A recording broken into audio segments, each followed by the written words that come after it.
Students, অত্যন্ত big breaking news, big breaking update, যেটা খুশি তুমি বলতে পারো। অমিত শাহ আমাদের জানিয়ে দিলেন পরবর্তী মুখ্যমন্ত্রী কে হতে চলেছেন। আমরা জানি কিছুক্ষণ আগে অমিত শাহ কিন্তু চলে এসেছেন রাজ্যে, কারণ আগামীকাল মুখ্যমন্ত্রীর শপথ গ্রহণ অনুষ্ঠান রয়েছে। তো এই মুহূর্তের বড় খবর এটাই কি অমিত শাহ জানিয়ে দিলেন আগামী মুখ্যমন্ত্রী হতে চলেছেন অবশ্যই আর কেউ নয়, আমরা প্রত্যেকে যে আশাটা করেছিলাম, শুভেন্দু অধিকারী।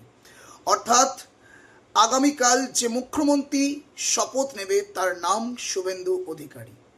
একদমই তাই। আমরা জানি অবশ্যই যিনি আমাদের প্রাক্তন আমাদের মুখ্যমন্ত্রী মমতা ব্যানার্জিকে দুইবার হারিয়েছেন।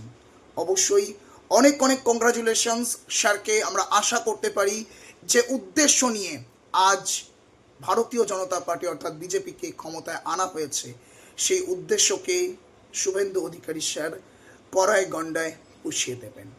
আশা রাখতে পারি কমপ্লিটলি একদম ডমিনেটেড স্টেট হিসেবে প্রত্যেকটা রাজ্যের কাছে একটা উদাহরণ তুলে ধরবে। আবারও ওয়ান্স এগেন মাথায় রেখো পরবর্তী মুখ্যমন্ত্রী শুভেন্দু অধিকারী।